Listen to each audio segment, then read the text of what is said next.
안녕하십니까. 경제 분석에 대해서 지금 현재 최근 동향에 대해서 좀 말씀을 드려보도록 하겠습니다. 제목에서 보시다시피 지금 우리의 위치는 이라는 제목을 달아놨는데 선행지수로 지금 현재 상황들에 대해 가지고 얘기를 할 수가 있을 것 같습니다. 먼저 최근의 그 경제 동향에 대해서 좀 살펴볼 필요가 있을 것 같은데요. 네. 최근에 통화 가치가 어떻게 움직이는지에 대해 가지고 좀 살펴볼 필요가 있을 것 같습니다. 어, 5월 이후에 무역 분쟁이 격화되면서 신호통화 가치가 굉장히 약세 쪽으로 많이 움직였던 것을 좀 볼 수가 있었습니다. 반면에 달러 인덱스는 조금 강세 쪽을 갔는데 이런 부분들이 금융시장 변동성의 확대를 야기한 결과로 볼 수 있을 것 같고요. 이에 따라서 원달러 환율도 굉장히 많이 상승을 한 상황들이 이어지고 있습니다. 실제로 한 7, 8개월 정도 이제 1,100원에서 1,150원 사이 밴드에서 움직였었는데 그런 움직임이 5월 이후 들어서 이제 급격하게 좀 원화 약세 쪽으로 움직인 모습들을 확인할 수 있습니다. 이에 따라서 금융시장에 대한 변동성도 좀 많이 확대된 모습을 볼 수 있는데 결국에는 이제 한국 경제 성장률이 조금 둔화된 모습들 거기에 더해서 이제 미중 무역 분쟁 이런 이슈들이 불거지게 되면서 좀 원화 약세가 많이 이루어졌다고 확인할 수가 있을 것 같습니다. 네, 이와 같은 무역 분쟁이 불거지면서 어떤 국가가 얼마만큼 타격을 입게 될지에 대해서 좀 살펴볼 필요가 있습니다.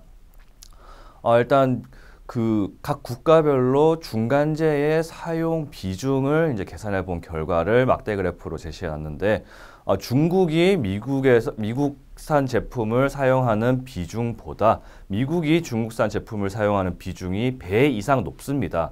그렇기 때문에 미국의 입장에서는 중국산 제품을 쓸 수밖에 없는 상황이 계속 이어지게 될 수밖에 없고요.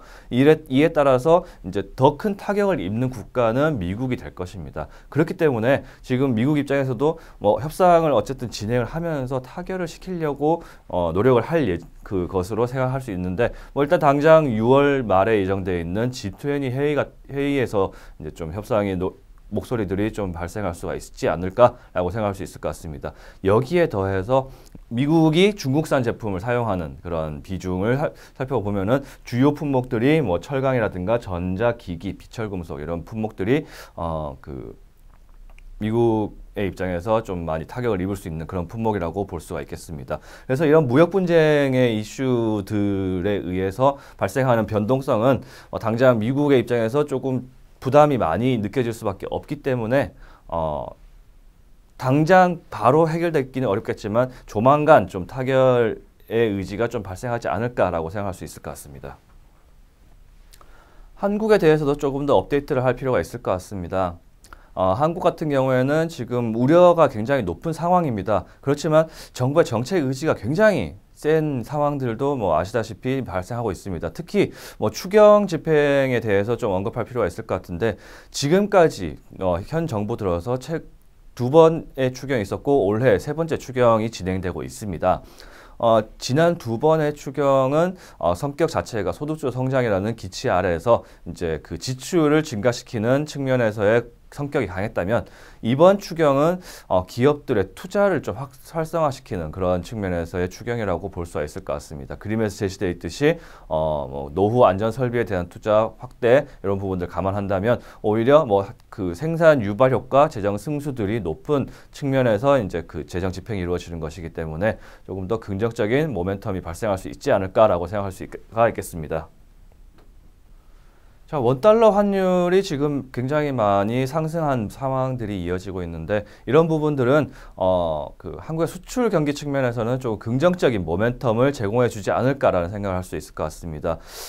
당장 그 수출을 하는 기업 입장에서는 환율의 상승으로 인해서 발생하는 수익이 좀 더 높아질 수밖에 없게 됐고요. 이런 움직임들이 하반기에 수출 전망을 조금 더 긍정적으로 보게 만드는 요인이라고 볼 수 있고 이 원달러 환율이 왜 중요한가를 다시 한번 생각해 보면 선행지수의 움직임들에 의해서 발생하는 그 경기 변동에 가장 중요한 영향을 미치는 것이 원달러 환율이기 때문입니다. 그림을 살펴보시면요. 자, 오른쪽 그림에 나와 있듯이 원달러 환율의 전년 대비 변화율과 교역 조건의 변화율입니다. 이 교역 조건이라는 그 변수는 원달러 환율이 상승하면 상승하는 모멘텀을 형성하는 것으로 볼 수 있는데, 이 교역 조건이 왜 중요하냐면 우리나라의 선행지수를 구성하는 중요한 요소 중에 하나이기 때문입니다. 원달러 환율의 상승은 교역 조건을 개선시켜서 선행지수를 반등으로 이끄는 기제로 작용할 수 있기 때문입니다. 원달러 환율의 상승으로 인해서 경기 모멘텀이 좋아진다는 그런 판단을 할 수 있는 근거로 작용할 수 있을 것 같고, 이에 따라서 한국의 OECD 선행지수가 지금 최근에 저점 영역을 확인할 것이다 라는 얘기들이 많이 나오고 있는데, 본격적으로 반등에 성공하는 기제는 바로 원달러 환율 상승에 의한 교역 조건의 개선이라고 볼 수가 있을 것 같습니다. 이를 통해서 좀 한국의 경기 모멘텀을 긍정적으로 볼 수 있지 않을까라는 판단을 할 수가 있을 것 같고요. 네, 글로벌 선행지수 측면에서도 좀 유념해 볼 필요가 있을 것 같습니다. 선행지수들의 시차를 확인할 필요가 있는데, 글로벌 선행지수 선행하는 국가별 지표들을 추출해 낼 수가 있습니다. 그림에서 보실 수 있듯이 중국과 한국, 그리고 기타 유럽 지역에서의 폴란드 같은 국가들이 글로벌 선행 지수에 먼저 움직이는 그 지수들이다라고 평가를 할 수 있겠습니다. 그런데 아시다시피 중국의 선행 지수가 이미 반등에 성공한 모습을 볼 수가 있습니다. 왼쪽 그림에서 보실 수 있듯이 중국의 선행지수는 이미 2개월쯤 전부터 바닥권을 형성하고 다시 한번 반등에 성공한 모습을 보이고 있고요. 그리고 한국의 선행지수도 추가적으로 하락폭이 좀 제한되어 있고, 아까 말씀드렸듯이 순교역 조건의 변화, 순교역 조건의 개선을 통한 선행지수의 상승, 반전이 분명히 가능하지 않을까라는 판단을 저희는 하고 있습니다. 지금까지 말씀드렸던 것에 대한 요약으로서 이제 한국에 대한 시사점을 볼 수 있는데, 강조드렸듯이 원달러 환율의 상승은 교역 조건을 개선시켜서 경기 지수를 선행지수를 반등시킨다. 그렇기 때문에 하반기부터는 한국의 경제 상황들에 대한 개선들이 좀 이어지지 않을까라고 볼 수 있고, 이에 대한 근거로서 정부의 정책 의지가 굉장히 강력한 부분들, 그리고 수출 개선세가 분명히 발생할 수 있겠다라는 말씀 드릴 수 있을 것 같습니다. 글로벌 경기에 대한 시사점 역시 중국의 선행지수가 다른 글로벌 지수에 선행하는 모습들을 볼 수 있는데, 중국의 선행지수의 저점 영역 확인 후 반등이 이루어지는 모습들을 감안한다면 글로벌 선행지수도 저점 영역이 거의 다 온 것이 아닌가라는 그런 판단을 저희는 하고 있습니다. 그렇기 때문에 우려의 목소리들, 무역 분쟁에 대한 그 타격으로 인해서 글로벌 경기가 침체되는 것이 아니냐라는 그런 우려의 목소리들이 많이 있는데, 그런 부분들보다는 오히려 실물 지표들의 반등이 언제쯤 일어날지, 그리고 저희 생각으로는 이러한 시점이 얼마 남지 않았다라는 말씀을 드릴 수가 있을 것 같습니다. 이상으로 마치겠습니다.